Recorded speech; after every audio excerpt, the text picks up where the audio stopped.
अस्सलाम वालेकुम स्टूडेंट्स। आज हम बात करने वाले हैं परपीचुअल इन्वेंटरी सिस्टम पर। और इससे पहले मैंने पीरियोडिक के हवाले से भी काफ़ी डिटेल डिस्कशन आपके साथ किया है। उसके कुछ क्वेश्चंस भी मैंने आपको करवाए हुए हैं। परपीचुअल पर भी बात की है हमने पहले भी, और साथ साथ मैंने पीरियोडिक और परपीचुअल का डिफरेंस भी आपको काफ़ी डिटेल में समझाया हुआ है, और उसकी जर्नल एंट्रीज के अंदर डिफरेंस क्या होता है ये भी मैं आपको समझाते हुए आ रहा हूँ। नॉट इवन दिस, मैंने ग्रॉस प्रॉफिट मेथड को भी डिस्कस किया हुआ है। ये सारी वीडियोस आपको मेरे चैनल पर मिल जाएंगी, आप लोग देख सकते हैं। इसकी बाकायदा प्लेलिस्ट है, तो आप प्लेलिस्ट पे जाएंगे तो आपको सारा कंटेंट सीक्वेंस में मिल जाएगा। ओके, तो परपीचुअल इन्वेंटरी सिस्टम में आज हम दो चीज़ों को टारगेट करेंगे। नंबर वन हमारा है टारगेट भाई, एक तो है फीफो मेथड को हम डिस्कस करेंगे परपीचुअल सिस्टम में, और दूसरा हम इसकी यहाँ पर जर्नल एंट्रीज बनाना सीखेंगे।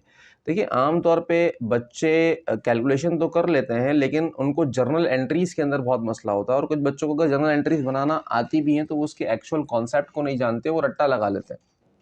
तो इंशाल्लाह मैं डिटेल में यहाँ पर समझाने वाला हूँ आपसे भाई। यहाँ पर मेरे पास एक क्वेश्चन है, इस क्वेश्चन की मदद से हम चीज़ों को, कॉन्सेप्ट्स को भी डेवलप करेंगे, साथ साथ क्वेश्चन को हैंडल करना भी सीखेंगे।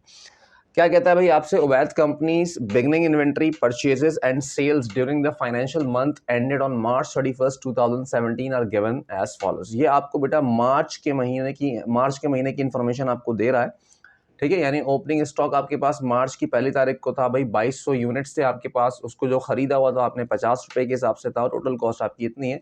फिर फर्दर जब जब उसने परचेज की, सेल्स की, फिर परचेज की, सेल्स की, परचेज की, ईच एंड एवरीथिंग आपको यहाँ पर प्रोवाइड किया गया। फिर कहता था company uses परपीचुअल inventory system for valuing inventory. यानी यहाँ पर कंपनी जो फॉलो करती है वो परपीचुअल इन्वेंट्री सिस्टम को फॉलो करती है, ये बात हम जानते हैं। अच्छा भाई, नंबर वन है determine the cost of ending inventory using FIFO method. पहला काम हमारा क्या है कि हमने फीफो मेथड का इस्तेमाल करते हुए कॉस्ट ऑफ एंडिंग इन्वेंट्री को फाइंड आउट करना है, ठीक है। ये कैसे करते हैं, इसके लिए हम बनाते हैं इन्वेंट्री कार्ड। ये इस तरह से बनाया जाता है।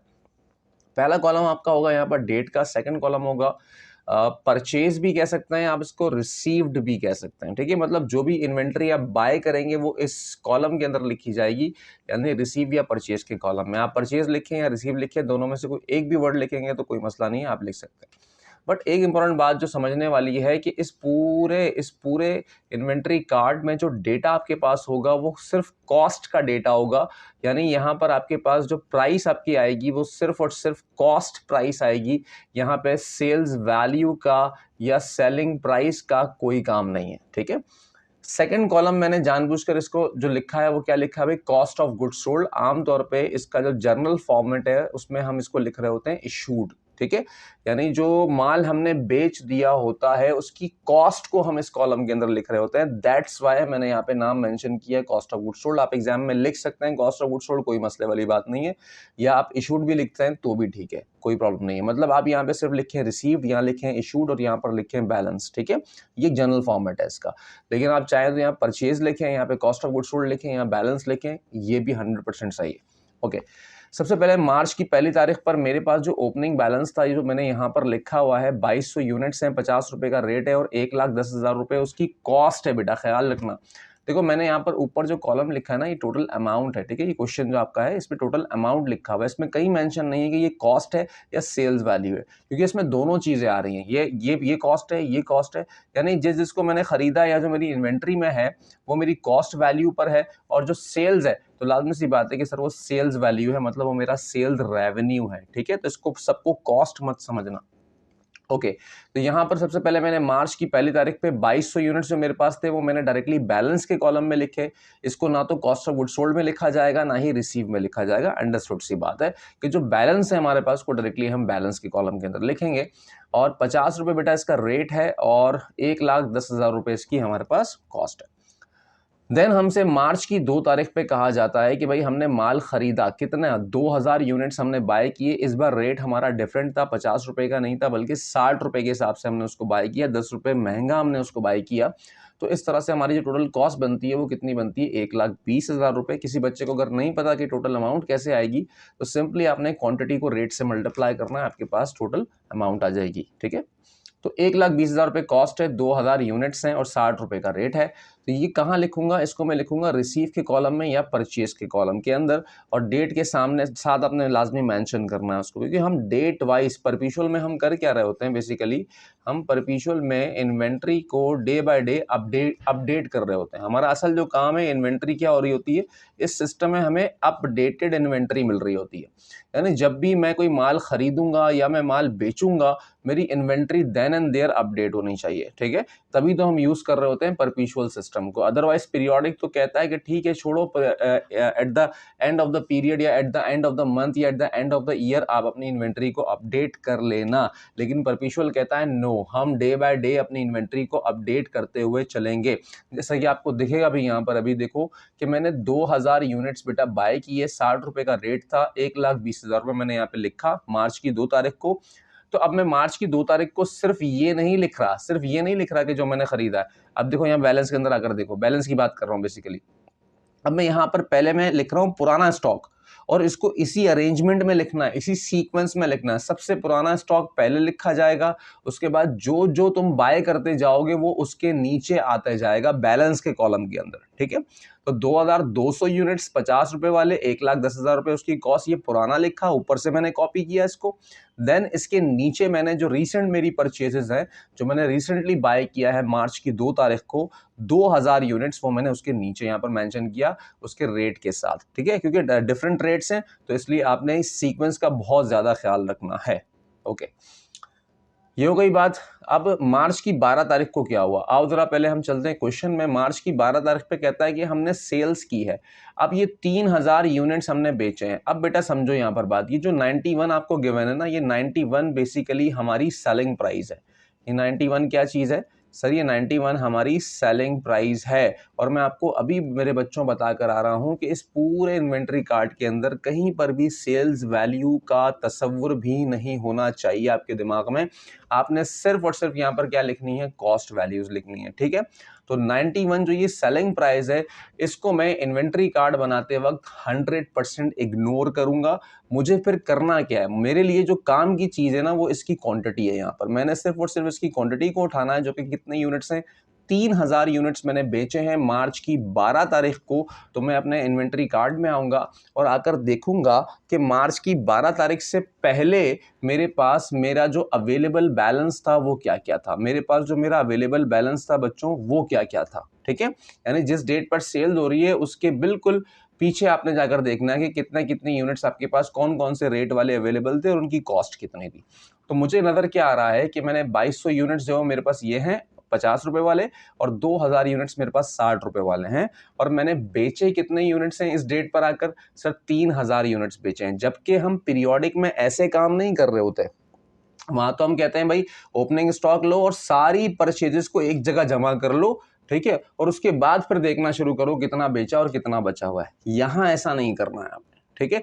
चाहे सवाल इस तरह से क्यों ना दिया जाए पीरियोडिक में, तब भी आप सेल्स को साइड करोगे और इन्वेंट्री और परचेजेस को सारी लाकर एक जगह लिख दोगे, ठीक है। और फिर उसके बाद तुम eight the end of the period वहां पर बैठोगे काम करने के लिए।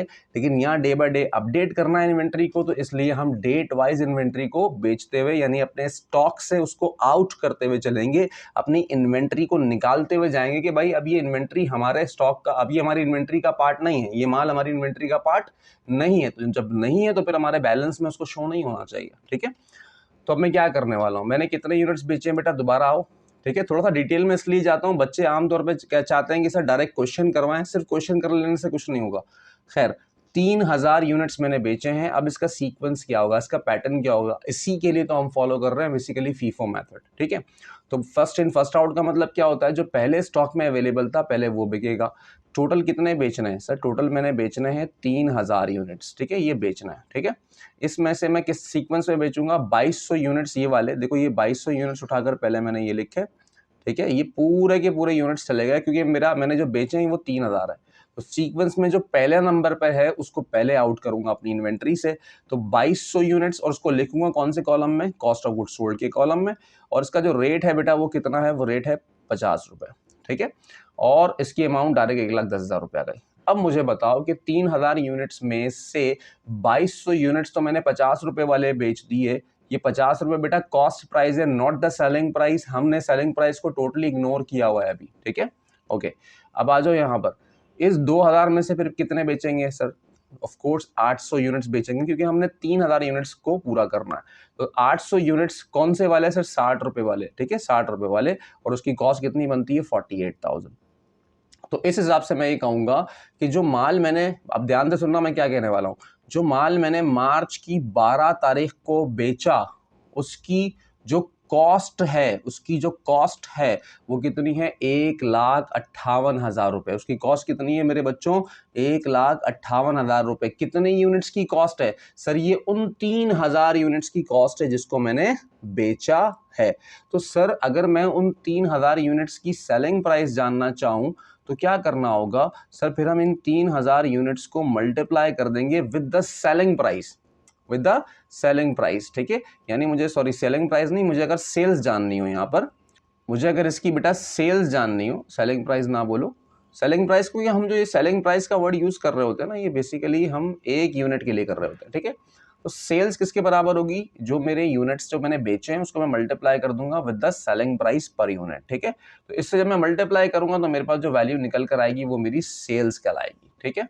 तो बेटा ये आएगी हमारे पास 273,000, ठीक है। अब मैं जो समझाना चाहता हूँ ना बात, वो तो मैं क्या समझाना चाहता हूँ, देखो, मैंने माल बेचा है, कस्टमर से जो प्राइस मैंने चार्ज की है, कस्टमर से जो वैल्यू मैंने चार्ज की है वो 2,73,000 रुपए चार्ज की है, जबकि वो माल मुझे कितने का पड़ा है, यानी मेरे ऊपर उसका बर्डन कितना है, जो उसकी कॉस्ट है वो कितनी है? 1,58,000। इस वजह से मैंने इसको यही देन एंड देयर टोटल किया ताकि आप इसके कॉन्सेप्ट को अच्छे से समझ पाओ। तो आप एग्जाम में भी बेटा इसको ऐसे ही प्रेजेंट करना, ठीक है।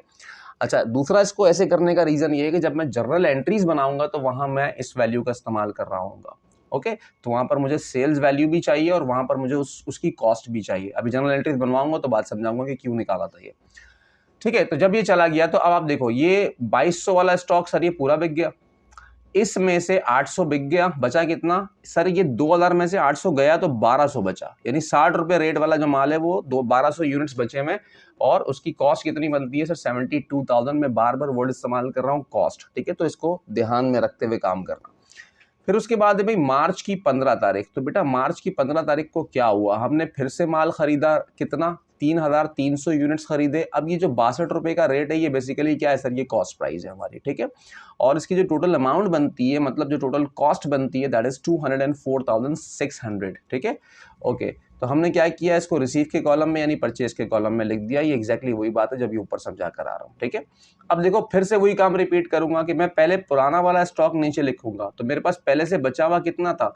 सही है, ये इतना था, इसमें से ये बिक गया, ये बच गया था, तो जो बच गया उसको वापस से लिखो। 1200 यूनिट्स, 60 रुपए का रेट, 72,000। फिर उसके नीचे जो नया खरीदा है, जो उसके नीचे जो है ना वो नया खरीदा, वो लिखो जाकर। तो 3,300 यूनिट्स और 62 के रेट से ये अमाउंट आ गई आपके पास, ठीक है, ओके। उसके बाद मार्च की 25 तारीख को फिर क्या होता है सर? फिर हमने माल बेचा है, कितने यूनिट्स बेचे हैं? 2800 यूनिट्स। ये जो 101 रुपए आपको दिख रहा है ये बेसिकली क्या है? वंस अगेन सर ये हमारी सेलिंग प्राइस है, हमने इसको फिलहाल इग्नोर करना है। क्या कब, क्यों इग्नोर करना है? इन्वेंट्री कार्ड बनाते वक्त इग्नोर करना है, ठीक है। वैसे तो काम में आएगी, लाजमी सी बात है, प्रॉफिट वगैरह देखना होगा तो वो, और या जनरल एंट्रीज बनानी होंगी तो वहां तो काम आएगी। मार्च की 25 तारीख को देखो अब क्या करने वाला हूँ। पहले मैंने टोटल कितने यूनिट्स बेचने हैं? वापस से आओ जरा, कितने थे? 2800 यूनिट्स ना। तो मैंने जो यूनिट्स बेचे हैं बेटा वो कितने? 2800। तो 2800 में से 2800 को किस तरह बेचूंगा? पहले 1200, फीफो फॉलो कर रहे हैं, ठीक है। तो पहले ये 1200 पूरे चले जाएंगे हमारे पास। तो 2800 में से अगर मैं 1200 हटा दूं तो कितने बचते हैं मेरे पास? मेरे पास बचते हैं 1600। अब ये जो 1600 यूनिट्स मैंने बेचना है ये कहाँ से बेचूंगा सर? ये जो 3,300 यूनिट्स जो नए खरीदे थे ना हमने अभी मार्च की 15 तारीख को, उनमें से मैं 1600 बेचूंगा, ठीक है। मतलब इसका रेट 60 रुपए, इसका 62 रुपए, देख लो, ये देख लो, समझ में आ रही बात? नहीं, 60 रुपए रेट वाले तो पूरे बेच दिए और 62 रुपए रेट वाले मैंने 1600 यूनिट्स बेचे हैं। तो उन दोनों की कॉस्ट यहाँ पर मेरे सामने मौजूद है। तो यूनिट्स टोटल में 2800 आ गए, उसकी कॉस्ट कितनी आ गई? 1,71,200। अब अगर मैं इसकी सेलिंग प्राइस जानना चाहता हूँ, सॉरी वंस अगेन सेल्स जानना चाहता हूँ, तो कितने यूनिट्स बेचे मैंने बेटा? 2800 बेचे मैंने, और उसका जो सेलिंग प्राइस है वो कितनी है? 101। अब इसको इससे मल्टीप्लाई करेंगे तो हमारे पास सेल्स वैल्यू निकल कर आएगी। तो ये आ गया बेटा 2,82,800, ठीक है। तो ये आ गई मेरे बच्चों ये सेल्स, ठीक है। यानी जो माल मैंने कस्टमर को बेचा है, जो कस्टमर से वैल्यू चार्ज की है मैंने, वो कितनी है, ये 2,82,000। यानी जो 2800 यूनिट्स मैंने बेचे हैं, ये कस्टमर को कितने में बेचे हैं, में उर्दू पे गौर करो क्या बोल रहा हूँ, कितने में बेचे हैं, 2,82,800 में बेचे हैं। और ये 2,800 जो यूनिट्स हैं, ये मुझे कितने के पड़े थे सर, ये पड़े थे 1,71,200 रुपए के। होप्स आपको बात समझ में आ रही होगी मैं क्या कहना चाहता हूँ आपसे, तभी तो इसको नाम दिया कॉस्ट ऑफ गुड्स सोल्ड का, ठीक है। यानी जो माल बिक गया उसकी कॉस्ट, जो बचा हुआ है उसकी कॉस्ट नहीं, जो बचा हुआ है उसकी कॉस्ट तो बैलेंस में लिख रहे होंगे हम। चलो अब बताओ, 3300 यूनिट्स में से 1600 बिक गए, ये 1200 तो पूरे गए, ये गए पूरे, इसमें से 1600 गए इसमें से, ठीक है। तो बचे कितने सर, 3300 में से 1700 बचे, यानी 62 रुपए रेट वाले 1700 यूनिट्स बचे, और उसकी कॉस्ट कितनी है बेटा, 1,05,400, ठीक है। ओके, देन 28 तारीख को फिर से हमने परचेज किया माल, फिर से खरीदा 28 तारीख को, कितने, 500 यूनिट्स। यही काम हम दोबारा से दोहराएंगे, ठीक है, बार बार लंबी नहीं कर रहा अब मैं, ठीक है। 1700 पहले लिखे आपने, 500 ये नीचे आके आपने लिख दिया। अब जब एंड में क्या करना है, एंड में आपने करना ये है कि हर एक कॉलम में जो ये 2 कॉलम्स दिख रहे हैं यूनिट्स और कॉस्ट वाला, इसका टोटल कर लो, ठीक है, बैलेंस को छोड़ के। यूनिट्स कितने हैं टोटल, 5,800। इसका मतलब क्या है, इन 5,800 यूनिट्स का मतलब ये है कि ये मैंने टोटल यूनिट्स परचेज्ड, ठीक है। यानी पूरे महीने में जो टोटल यूनिट्स मैंने खरीदे हैं, वो कितने खरीदे हैं, 5,800 यूनिट्स। ओपनिंग में कितने थे सर, 2,200 यूनिट्स। तो 2,200 और 5,800 दोनों को जरा ऐड करो, कितना बनेगा, 6 2 7 नहीं 8,000। मतलब टोटल जो मेरे पास अवेलेबल थे ना यूनिट्स यहाँ पर, वो थे सर 8,000 यूनिट्स मेरे पास यहाँ पर अवेलेबल थे बेचने के लिए। अच्छा, उनमें से मैंने कितने यूनिट्स बेच दिए, ये इन्फॉर्मेशन कहाँ मिलेगी मुझे सर, ये इन्फॉर्मेशन मुझे कॉस्ट ऑफ गुड्स सोल्ड के सेक्शन में मिलेगी। तो इत्तेफाक ऐसा है कि यहाँ पे जितना खरीदा है उतना ही बेचा है हमने, ठीक है। तो 5,800 बेच दिए, तो फिर से बचेंगे कितने, जो बचेंगे वो बैलेंस के अंदर दिखेंगे, देखो बेटा 2,200 यूनिट्स, ठीक है। आगे जो लिखी हुई है वो इन्हीं की कॉस्ट लिखी हुई है, वो इन्हीं की क्या लिखी हुई है बेटा, कॉस्ट लिखी हुई है। ये कैसे निकाली सर, कुछ रॉकेट साइंस नहीं है इसके अंदर बेटा। ये 2 और ये 3, ये तीनों कॉस्ट ऐड करोगे ये आ जाएगा। यहाँ पर 1,58,000 एक ये कॉस्ट, और दूसरा 1,71,200 दूसरी ये वाली कॉस्ट, इन दोनों को ऐड करोगे तो ये आ जाएगा। यानी ये तुम्हारी पूरे मंथ की कॉस्ट ऑफ गुड्स सोल्ड है, ये पूरे मंथ की कॉस्ट ऑफ गुड्स सोल्ड है। ये एक पर्टिकुलर सेल्स की कॉस्ट ऑफ गुड्स सोल्ड है, यानी मार्च की 12 तारीख की एग्जैक्टली उस डेट के ऊपर पर्टिकुलरली 1,58,000 रुपए मार्च की 12 तारीख की कॉस्ट ऑफ गुड्स सोल्ड है, और ये मार्च की 25 तारीख की कॉस्ट ऑफ गुड्स सोल्ड है, ठीक है। ये कैसे निकाला सर, अब यहाँ ये नहीं करना कि इन सबको ऐड करने बैठ जाओ बेटा, ये तो बैलेंस आ रहा है ना। तो जो लास्ट में बचा हुआ है ना, मार्च की 28 तारीख को के बाद कोई ट्रांजेक्शन हमने परफॉर्म नहीं की, तो हमने क्या करना है, सिर्फ इन दोनों को ऐड करना, इन दोनों की कॉस्ट को ऐड करना, और यहाँ पे इन दोनों के यूनिट्स को ऐड करना, ठीक है। तो ये हमारी बेसिकली ये जो निकली है, ये हमारे सवाल की जो रिक्वायरमेंट थी वो क्या थी, 1,82,900। ये है हमारी कॉस्ट ऑफ एंडिंग इन्वेंट्री। तो अगर मैं आगे यहाँ लिखना चाहूँ, या नीचे लिख भी देना बेटा इसका, तो कॉस्ट ऑफ एंडिंग इन्वेंट्री बेटा हमारी कितनी है, कॉस्ट ऑफ एंडिंग इन्वेंट्री जो कि है हमारे पास बेटा, तो बेटा ये कितना है, 1,42,000, 82 नहीं है बेटा, 1,42,900। ओके, तो ये आ गई हमारे पास कॉस्ट ऑफ एंडिंग इन्वेंट्री। आ जाओ जल्दी से मैं इसकी एंट्रीज करवा देता हूँ बेटा। एंट्रीज आपने पूरा प्रॉपर फॉर्मेट बनाते हुए करना है, मैं रफ में काम कर रहा हूँ, ठीक है। इसकी जो एंट्रीज बेटा यहाँ पर आप बनाओगे, या जर्नल एंट्रीज जिसको आप कहते हैं, वो कैसे बनेगी। नंबर 1, सबसे पहले तो बच्चों के दिमाग में होता है ये ओपनिंग इन्वेंट्री। बेटा ओपनिंग इन्वेंट्री यानी जब भी कोई ओपनिंग बैलेंस आपको मिलता है, आप उसको कतई रिकॉर्ड नहीं करोगे। क्यों रिकॉर्ड नहीं करोगे, क्योंकि बैलेंस का मतलब ये होता है कि that thing is already recorded, उस अकाउंट को आपने ऑलरेडी रिकॉर्ड किया हुआ है, दोबारा रिकॉर्ड करने की जरूरत नहीं है, ठीक है।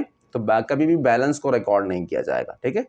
तो पहली एंट्री जो मैं बनाऊंगा वो किस डेट पे बनेगी, मार्च की 2 तारीख पे बनेगी, ठीक है। और उसमें मैंने क्या किया मैं बताता हूँ अभी। मार्च की बेटा 2 तारीख पे हम एंट्री पास करेंगे, और क्या एंट्री पास करेंगे, वो हम करेंगे भाई मर्चेंडाइज इन्वेंट्री, या सिर्फ इन्वेंट्री भी लिखोगे चलेगा, ठीक है। मर्चेंडाइज इन्वेंट्री डेबिट, और कैश लिख लो, बैंक लिख लो, अकाउंट्स पेबल लिख लो, तीनों चलेगा। लेकिन आप कोशिश करो कि जब कुछ भी मेंशन ना हो तो बेटा हम आमतौर पे अकाउंट्स पेबल का इस्तेमाल करते हैं, ठीक है।